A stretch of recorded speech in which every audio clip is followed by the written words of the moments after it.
name is Steve Gilchrist. I'm the manager of Bookmarks Bookshop. This will be my 3rd November as manager, so there you go. Seems like a flash of time. If you haven't been here before, welcome. If you have, welcome.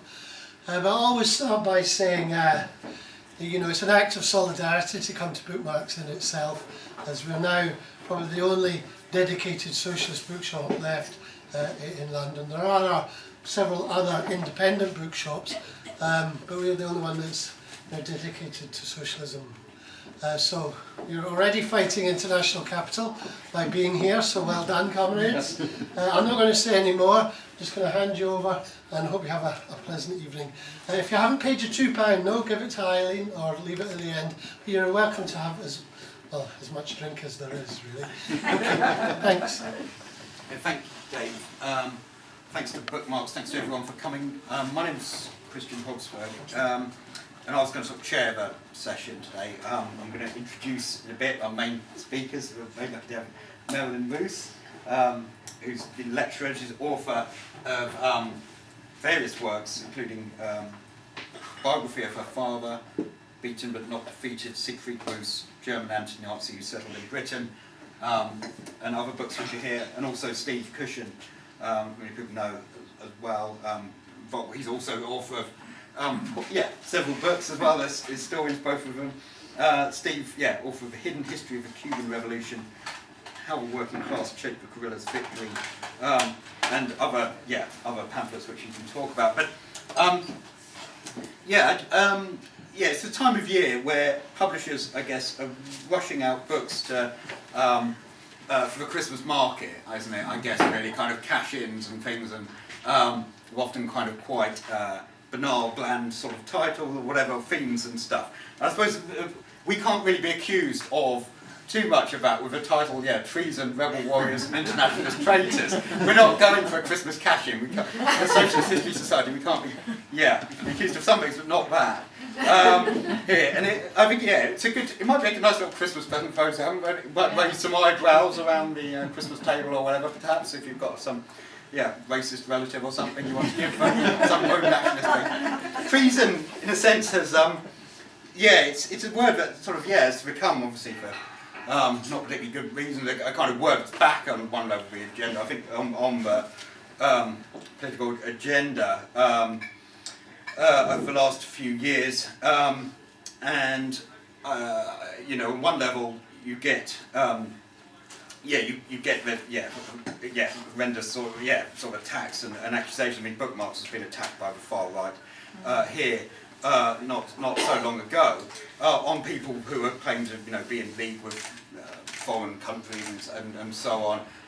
With things about the EU. It's interesting with traitor, people don't think when you're colluding with Donald Trump to sell off the NHS or something like that, that's somehow not, you don't get the word traitor used for that kind of subterfuge. I always thought with UKIP as a party, United Kingdom Independence Party, they're quite nice, but they never talk about having Britain free from American empire. That wasn't obviously one of their themes that UKIP never talked about, oddly enough. But this book, this little collection, which Steve's going to talk about, and obviously Merilyn's going to talk in more detail about one aspect of it, really came out of a conversation myself and Steve had at a society, I think it was Society of Caribbean Studies conference. Gad Human has just walked in involved with the Society of Caribbean Studies and back University of Essex, and I'd finished co-writing a little book on Toussaint Louverture. And about the Haitian Revolution. And there were two kind of amazing aspects of internationalism within the Haitian Revolution that were really quite striking and seemed like they hadn't really had their full kind of attention. So I'll just say something about those two. Some ways how I came into this. But so there's during the Haitian Revolution, the Polish troops who'd signed up alongside the French Revolutionary armies with Napoleon to fight for the liberation of Poland, an oppressed nation. Under Napoleon, the use of foreign volunteers for kind of liberty became kind of state policy. By 1797, a Polish legion had formed with the inscription "Free Men are Brothers" on the uniform, made up of thousands of Polish emigres and former prisoners of war from the Austrian army. The first legion fought for the French in Italy. 1799, a second legion was raised with the French arguing that if the coalesced kings deployed vast armies against free peoples, the latter must admit into their ranks all men whom a sublime fervour calls to fight for the sacred cause of liberty. Yet Napoleon, by 1801, had ruled out allowing the Polish legion to fight for their own freedom by concluding a treaty with Alexander I of Russia, and so many Polish regiments were basically sent from Italy to the Caribbean colony of Saint Domingue, then in the midst of revolution against slavery, against kind of wider European colonialism, and they were sent there essentially to put down the Haitian Revolution. But their experiences there, being sent, having signed up to fight for liberty and for national liberation, and then going to somewhere where they thought they were putting down a counter-revolution, realising they were fighting on the wrong side here, this is what they signed up for, meant that some of them amazingly defected and fought with the Haitian revolutionaries. As C.L.R. James notes in Black Jacobins, the French army went to pieces in time. Some soldiers deserted to the blacks, including a regiment of Poles, ruling their own struggle for nationalism, refused to join in the massacre of 600 black soldiers ordered by Napoleon's brother-in-law, General Leclerc, and later when the leader of the Haitian independence fighters, Jean-Jacques Dessalines, was reorganising his army, he would call one of his regiments the Polish Regiment. And there's one chapter here where Jonathan North, who's a historian who had worked with a Polish writer to translate some of officers' accounts of Polish regiment went over there into English, which got published. And so, because this had come out, we approached him to write up a short chapter for this book, which is in there, and I think Steve's going to say something about that. And the other just thing that, how I came to this project was about the story of the United Irishmen, 1798. And in Ireland in general, there'd been this identification with enslaved black people, the oldest British colony, essentially, with Ireland, and then we have this instinctive identification with the cause of anti-slavery. Equiano, black abolitionist, had made an impact when he toured Ireland in 1790, and the 1798 uprising by the United Irishmen was one of a great sort, part of this wider wave of Atlantic revolution, the American Revolution, French Revolution, the Haitian Revolution most notably, but of course it was part of the turmoil of the time, and where it was brutally crushed.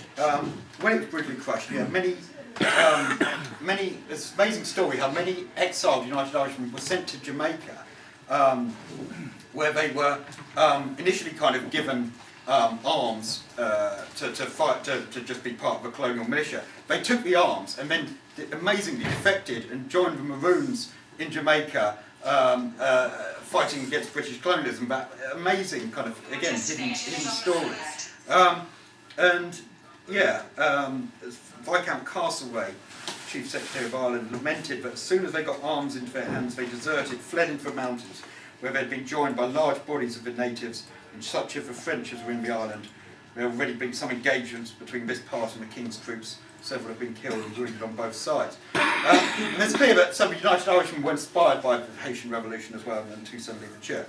So, really, I suppose I was talking to Steve about his stories and things, and he had brought in other examples and things. We both knew David Rovich's song about the St. Patrick Battalion and the Irish Americans who fought with Mexicans. And so we started thinking, there's all these examples from history of, mainly we're thinking about soldiers who get sent out to fight in one conflict, realise they're fighting on the wrong side for imperial power, and don't just mutiny, which is a common enough experience, but actually defect and go over and fight for the underdog, if you like, go and fight with the oppressed. And that's really how this, we just thought we'd pull together some of these stories in here and invite amazing range of contributors to this. I'm going to not say any more now.